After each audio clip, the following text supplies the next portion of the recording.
Hello and welcome to another episode of Expat Coffee Break. This is a podcast dedicated to sharing personal experiences of immigrants and telling the stories of what it's like to move to a new country. We focus on sharing the personal experiences or feelings of what it was like to tackle those challenges of being an immigrant in a new country. In this episode, it is me sharing the part 2 of the differences that I have identified or that I have observed between the Mexican and the American working culture.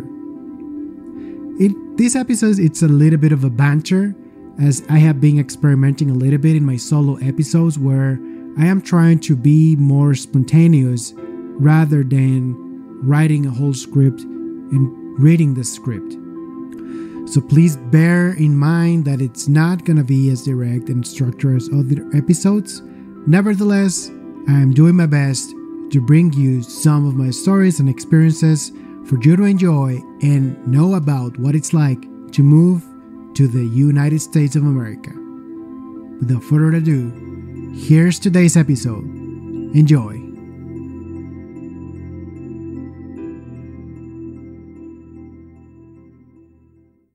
In this episode, I will be sharing the part 2 of the differences that I've spotted between the American and the Mexican work culture.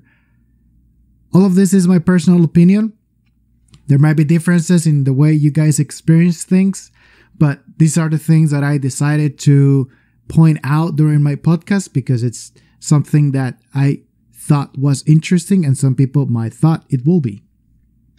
And to sum it up before I go into details, there are 5 things I want to talk about in this episode.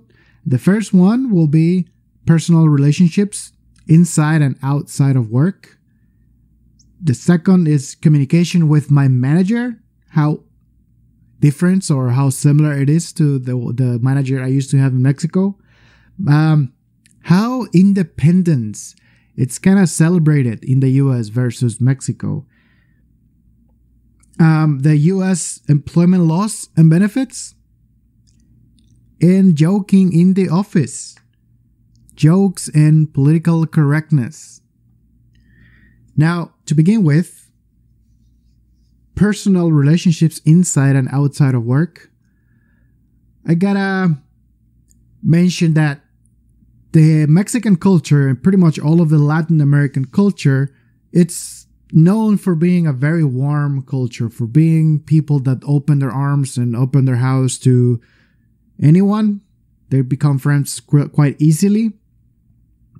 And they like to interact outside of work as well. And to me, personally, that is, I gotta say, it's true. I find myself to be a much better team player if I have some sort of personal relationship with my colleagues. Even if it's just a small get together every once in a while, have a drink or two. Doesn't have to be very deep personal level. I have friends for that. I don't need friends from work as well. But I think it helps to have a certain level of relationship with colleagues. Now, in my experience, moving to the US and working in America, people have a very clear divide. They do interact in the office, but the interaction outside of the office, it's very rare. It's not as frequent as, at least not the way I was used to back in Mexico. I remember when I just started working with all of the other trainees, it was really common for every Friday go to the bar and have a few drinks, like every Friday. And that happens a lot on other cities, in many cultures, many places in Mexico. Now, it's not like here in the US that doesn't happen, but it just doesn't happen as often. And people are more interested in going back home and spending time with their family because they might have a long commute, like they might have a long drive back home, or they're just too tired after working all week.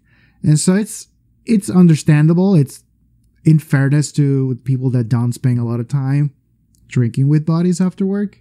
And I don't necessarily mean that people don't like to drink with colleagues here in the US, because that definitely happens. But rather, the interaction is not as frequent or it's not as often as I was experienced or used to back in Mexico. Another example I have is in Mexico, we tend to have a lot of get-togethers for a barbecue at somebody's house or somebody's birthday party. They will usually throw up a party for their birthday party. They will usually throw a party with live music, food, and everything, and most people are really comfortable inviting people from work. Well, here in the US, that was more rare. Not a lot of people were inviting me to their house. Not like I was looking forward to go and see everybody's house, but it's something that I was used to, getting to know my colleagues, getting to know my boss in a more personal level in that regard. But it's the way it is. It's not like I'm lounging for those type of relationships all the time. I respect other people's privacy and I respect their decision to not want to become close friends with me. Now, the people that did decided to become friends with me, well, we're pretty good friends. I like to think. And I really appreciate the people that opened their house or opened their home to me and my wife when we just moved to the US, because it is difficult to make friends. It is difficult to make friends outside of work, and being a new place, being from a different culture, speaking a different language, it doesn't make things easier. So the people that open their homes to the new guy in the office, you guys got my thanks. Number 2, communication with my manager. This one, it might be very biased to my personal experience, of course, because, well, I can only speak of my personal experience. You might have different opinion, but in my experience, my managers here in the US, that's the way they like to work. That's the way that I've had more success communicating with my manager here in the US. And what are those things, you say? Well, there are 3 things that I identified that are different between the way I was used to work with a manager back in Mexico and here in the US. And those 3 things are: 1, my manager here prefers for me to give constant updates, and more like yearly and constant updates if it's a critical topic. If it's something that it's really urgent, he will be looking for an early update rather than, and by early update, I mean, if it's something that is going to come up in the manager's meeting and he is going to get questioned about, he prefers me to come and speak about it first. He doesn't want to find out from somebody else. And once I do tell him about it, he wants to know what's going to happen and how I'm fixing it. It does not necessarily mean that I made a mistake or I did something wrong. Rather, there are situations in our line of work where sometimes things get urgent, sometimes things get critical, and you have to have a quick reaction, and you have to have some countermeasures. The second thing is, if I do make a mistake, it is way more preferred to come clean as soon as possible. And by come clean, for or dear listeners that are not used to the English slang or the American slang, means basically explain the situation and say, sorry, I made a mistake. This is what happened. I didn't know it was going to happen like this or whatever. Just give an explanation. Be honest as soon as you can, as soon as possible, and try to come up with solutions rather than try to hide it underneath the rock. That's another American expression. I don't know if it's used in other places, but the reason I explain these 2 that are different to me is the way that in my experience happened in Mexico is when a mistake is done, when a mistake is made, instead of preferring to come clean, people tend to hide it and try to fix it before it gets spotted. And if they're lucky, they manage to fix it before their bosses or their managers find out. But when they don't, then they're in trouble because they never told anybody what was going on. And that's a different culture because I've seen my colleagues do the same way. And it makes sense because you're at work, you're working on honest intentions. You're not working with malicious intent, trying to make things bad. So it makes sense for you to come clean as soon as possible. The reason why people tend to hide it in Mexico, I think, is because there are some managers that rather than trying to find a solution, they will focus on what was wrong, what was made wrong, and blame somebody. Find somebody to call him guilty, find somebody to blame, and do pretty much a witch hunt. So what that causes is basically please not telling their managers what's going on. At least in my experience with my manager here in the US, that's different from my experience back in Mexico.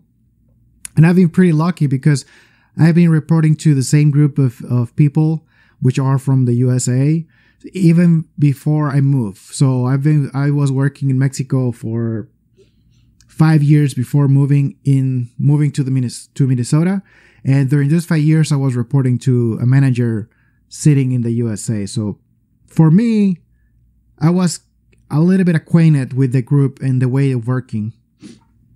And the last thing is there is a lot more flexibility with permits, with my working hours, with you name it.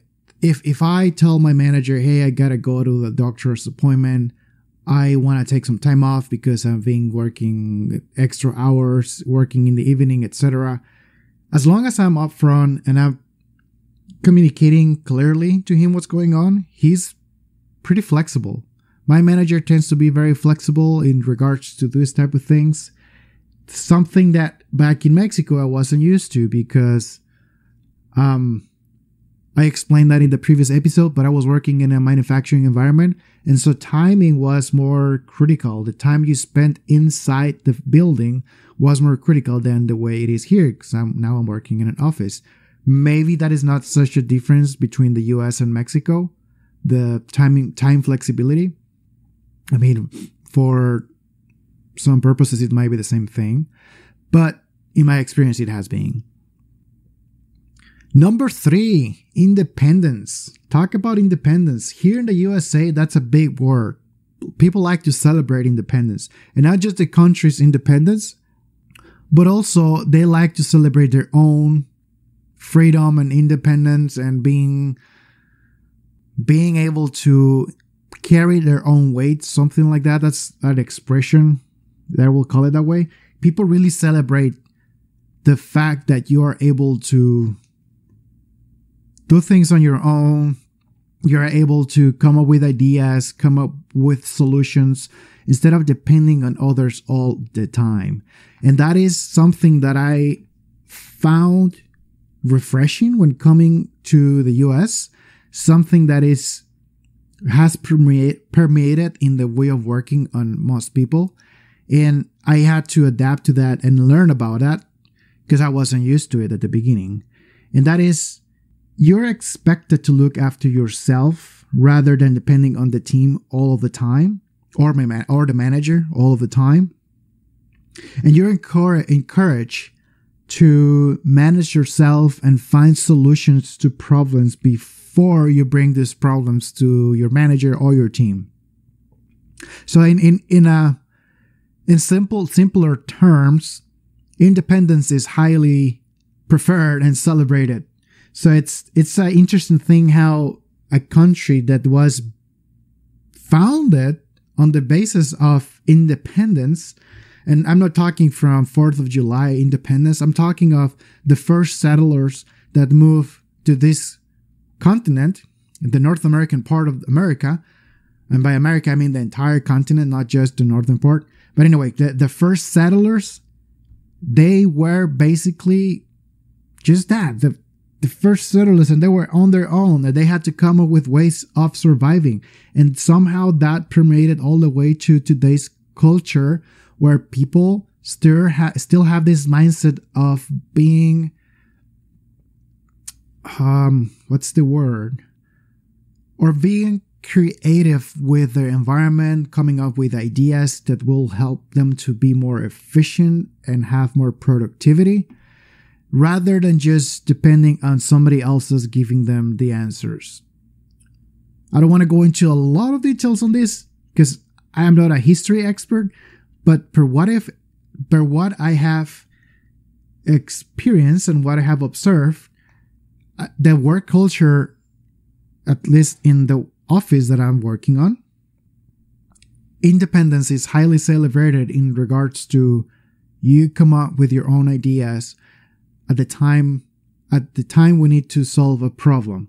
So if there's an issue, rather than just saying, whoops, we have a problem, somebody's got to fix it, you are expected to say, well, we have a problem, this is how I think we can fix it, before you even bring that to your manager. And this is something that I think it's changing in the working culture in Mexico. I think these are some of the things that are also expected in Mexico, but it's not as common to find it. Not everybody is used to think that way. At least in my experience, some of the colleagues that I was working on, they just wanted to get a paycheck, and they didn't care about being more efficient or being more professional, or the way their work was being communicated. They didn't really mind. They were just basically winging it, living along paycheck to paycheck. And that's fine if they're happy about that, but some people would think differently. Hey friends, I'm doing a small interruption to give you guys a few words from our sponsor. This podcast is brought to you by Javier Salomon. That's right, I'm sponsoring myself in this podcast. Right now, this is a passion project that I'm doing in my free time, investing on gear, learning how to do this thing, editing the audio, coming up with content. I want to be able to build up a platform so I can come up with ways to promote future projects that I have in mind. I would really appreciate if you go down to the show notes or go to my social media and just click follow. I'll be posting there updates about the new episodes, the behind the scenes of recording these things, and you'll be able to contact me for feedback or any ideas that you have for me to talk about. Or if you want to be part of the show, you can hit me up over there. So please look me up on Facebook. I have a Facebook page under my name, Javier Salomon, and on Instagram with Javier Salomon as well. And that is J.A. Salomon C. You'll see all of that in the show notes. And if it's Spotify, well, I don't know. I'll find a way for you to get there. And that's it. Those are the words from our sponsor. Thank you very much for listening, and let's get back to the episode. Enjoy. The number 4th will be the differences in the employment laws and benefits. Laws on the payment, benefits, things like that between Mexico and USA. And I don't want to talk about the obvious. You earn US dollars in one country and you earn Mexican pesos in another country. That's a pretty obvious difference. I don't mean about that. I mean benefits that are mandated by law in the countries, and the ones that the companies give you based on, well, being good guys, because they're not obligated to do so.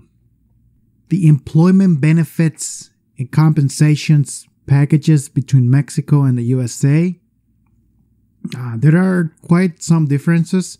And the main thing I should say that in Mexico we have more social benefits that are provided by law. The companies have to provide it by law, and it's regarding healthcare, social healthcare, housing. There's some housing that you get from the employer and the government. savings, which is similar to the one in the US, but a little more obligatory, not just because they're good guys. And the bonuses and vacations, it's quite different the way it's managed. So the main difference between all of that is that in the US, you get them if the company is a good company and they are willing to be good guys and give you those benefits so that they can attract more talent. While in Mexico, that's mandatory. Of course, it doesn't translate equally because, well, in the US, you're making dollars, everything is more expensive, and providing those benefits by law will be extremely expensive. In part, it's because the system, it's already too expensive to maintain itself, so the government cannot do it by itself. So they say. I don't know. I'm not an expert. I'm not sure. But it's good to know that you have certain benefits that are there for you when you need them. So in Mexico, if I'm working and I get sick, I don't have to pay or worry about an overpriced bill after I go to the doctor or get whatever treatment I need to get. I know there's an option for me to go to the Social Security, the Mexican Institute of Social Security. That's what the public hospital care is called. So if I go to the Mexican Social Security Institute, or IMSS in Spanish, I wouldn't pay 1 peso to get healed. While in the US, if I get sick and I'm working, I have to pay out of my own pocket. Now, some companies give you health insurance. It doesn't mean that you're on your own. But even with health insurance, the private health insurance, it's still expensive. And I've experienced that. And I've experienced that myself already a couple times, going to the doctor, seeing specialists, buying medicine. It is very expensive. It is more expensive even if you try to buy any health-related item or service without a health insurance, because the health insurance companies will negotiate a rate with the doctors and the hospitals. But if you don't have that leverage, well, you're just going to get full market price. And that's, in my opinion, it's kind of a messed up thing, because I think, like I said, I'm not an expert. I think hospitals or doctors are raising their rates because they know they're going to get negotiated down by the health insurance. And the health insurance are going to always be fighting to pay less. But in the end, the one that is paying all of that is the user, which is, well, yourself or myself. Because the way that my health insurance works, at least, is I have to pay 100% the bill out of my pocket.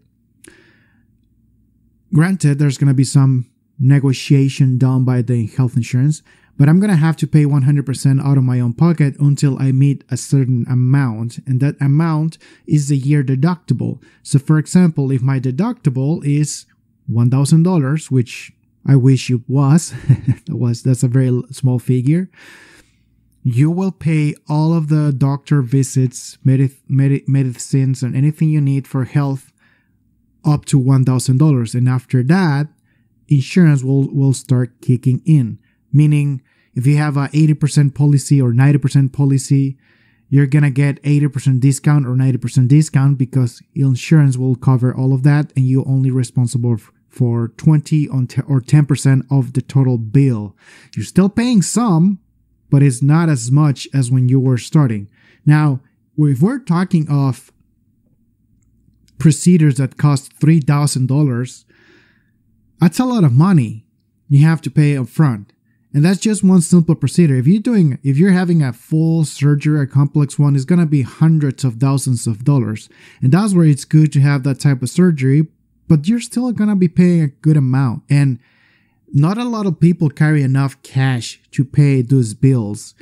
I think nobody does really. So what companies, even the doctors and the hospitals, they'll give you payment facilities, so you can pay them month by month, and they're not gonna be charging you interest. Which again, comparing that to Mexico, where you have the option to not pay for private health insurance, for private healthcare system, you can use the government one, the public one. Now, some companies in Mexico do give you the option for private healthcare, and it's good to have that option. And the way it works, instead of having the whole deductible thing, you have a payment by event basis. So say you get sick, you need to have surgery. Well, you pay for the deductible and the amount needed for that surgery. You're not going to be waiting to pay the full amount until deductible, yada, yada, yada. It doesn't work that way. That's, to some point, I think it's better that way, because not a lot of people will have money saved up to pay for an entire procedure out of their own pocket. And you don't have to use that if you don't want to. You can always go to the Social Security, the government healthcare. But in some things, it's better to use private. Some things it's better to use public. It really depends on what you're dealing with. Housing is another big thing. There's a thing called Infonavit in Mexico. And it started out, I honestly don't know when it started out, but it's something that started out in Mexico as a way to give access to people to affordable housing. And the way it started is the government was sponsoring a program that will they will give money to construction companies to make apartment buildings that were affordable for people to just get in and not be homeless. And that the way that people will pay for it was basically with their job. Even if they were making the minimum wage, you had access to that house, to that type of house. Now it's a small, basic house, not any fancy place by any stretch of the imagination. But again, you're not homeless. Comparing that to the US, where you see a lot of homeless people, which really breaks your heart, seeing people that at plain sight, there's nothing wrong with them. But who knows? Who knows what's going on in their lives? It's a big contrast to have a country so rich and have so many homeless people, because there's no infrastructure for people that lose it all. Even if they get access, even if they manage to stand on their feet and get access to a job and have a job, even if it's a minimum wage flipping burgers, they're still going to have a very hard time getting to the end of the month and having enough money. There's an expression in English, but I can't remember. Making ends meet, whatever. They're going to have a hard time coming up with enough money to pay rent or a mortgage. It's because there's no social benefit for them to have affordable housing. There's something called for limited income, something like that, where you have access to some apartments that are for people that have a low wage, which is here it's called limited income. But I mean, they're just giving you a lower rent. They're giving you a discount to the rent. It's not your house. It's different. It's like I said, it's a very big difference knowing that you don't have those type of benefits here in the US. Another thing is the retirement savings. I think both countries, the US and Mexico, have similar mechanisms. In the US being the 401k, retirement savings, Roth IRAs, Roth IRAs.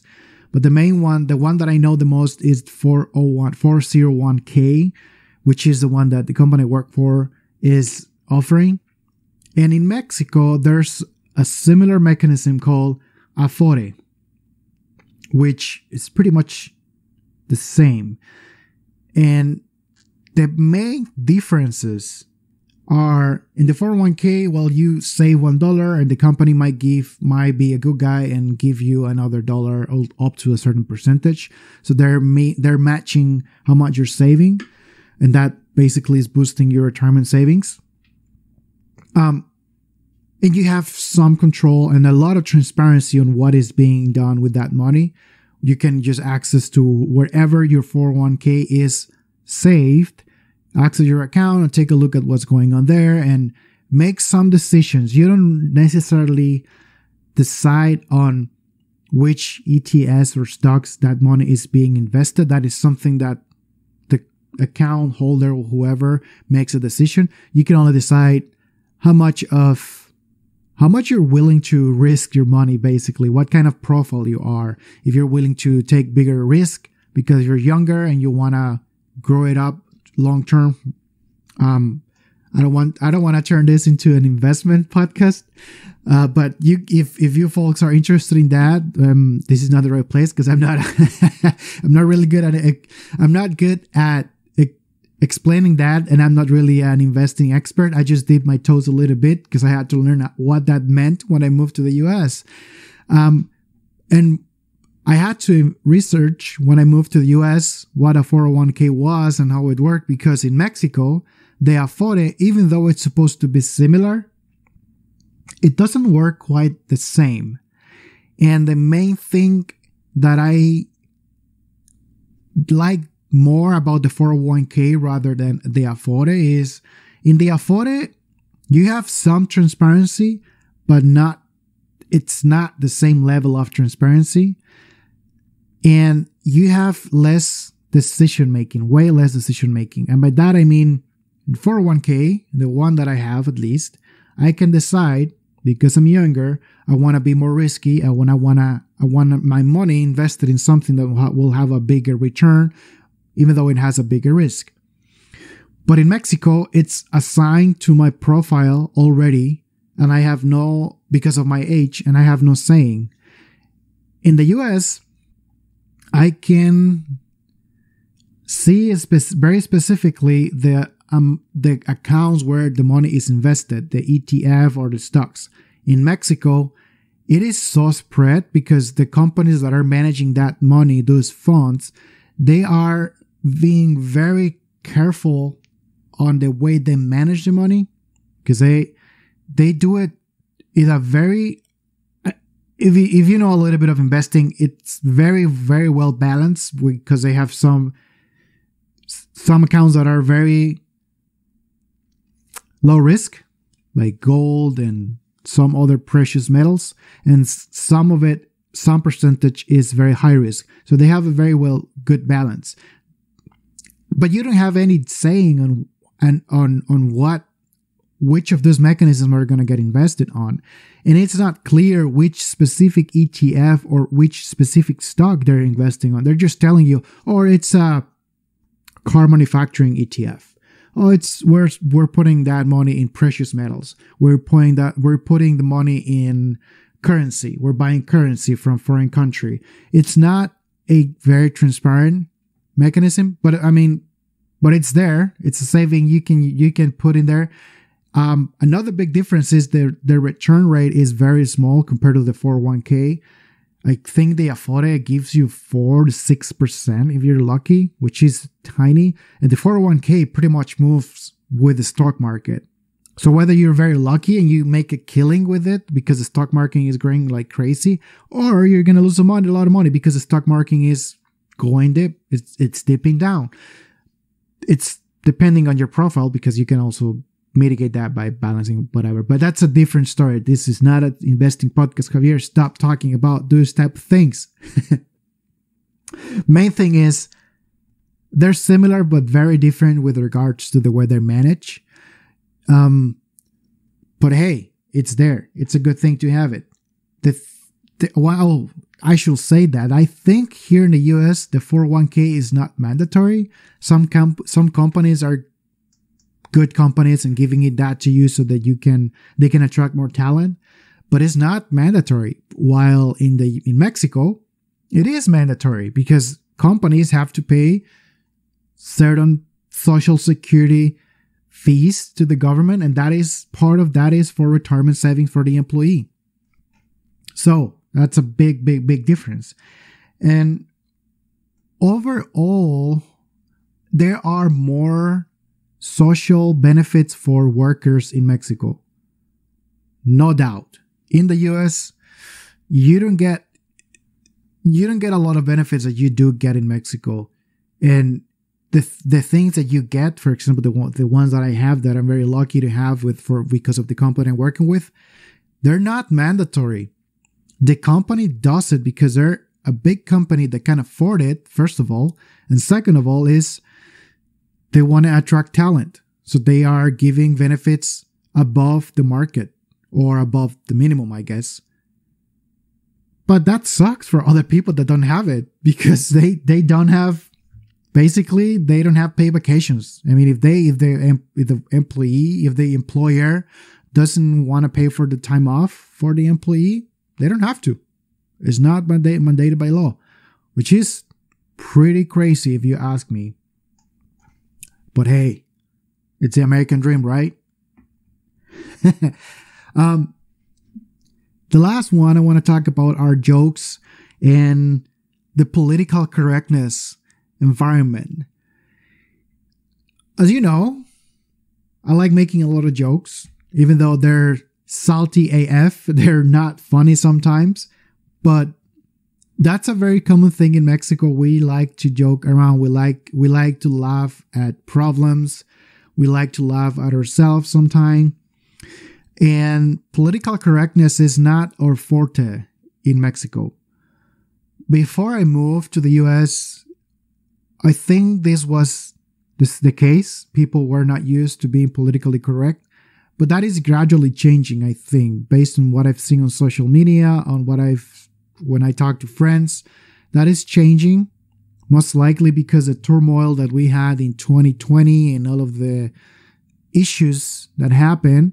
And a lot of people were starting to be more conscious about, well, the issues or the problems that we were not addressing, like inclusiveness and racism, things like that started to become more of a focal point. So political correctness became very important in other places other than the US.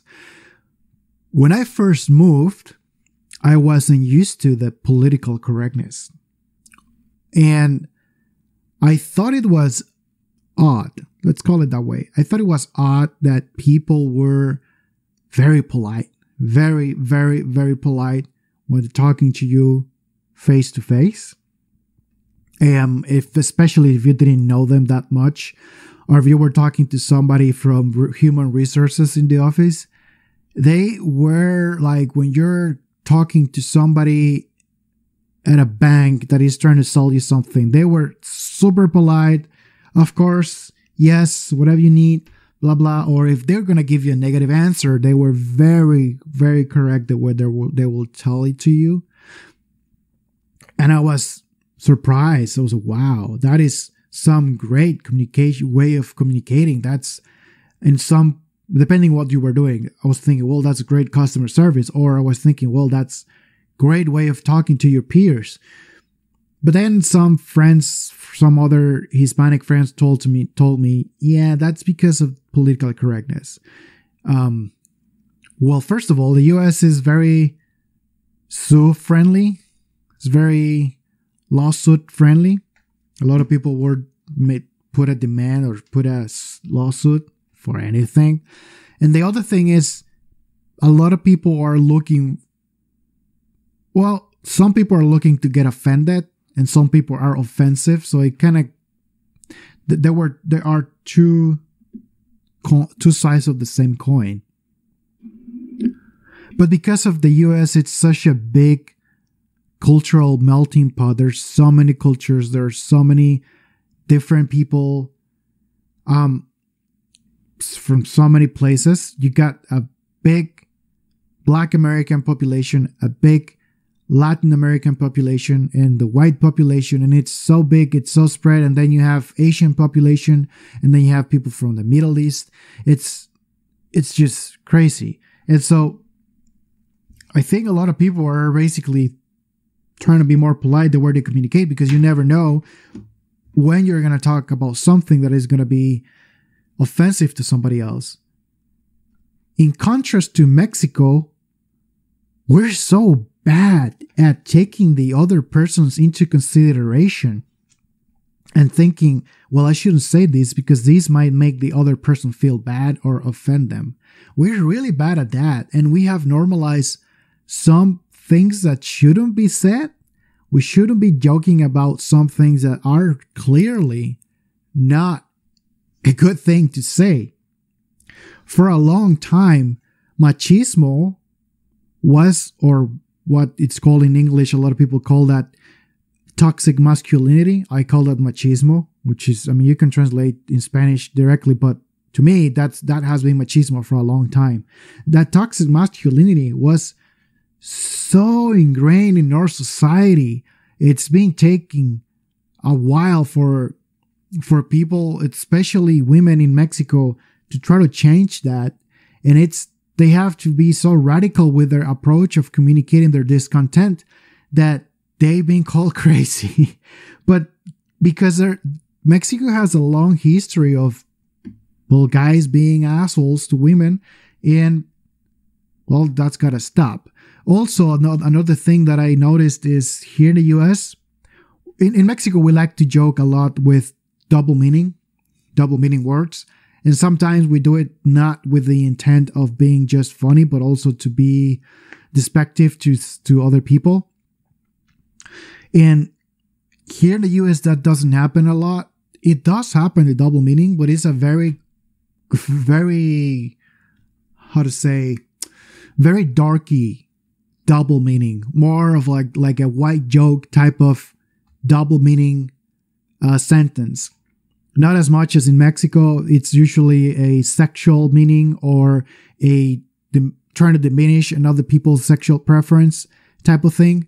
And it's very different the way people joke here versus in Mexico. And I faced that type of difference with coming over here.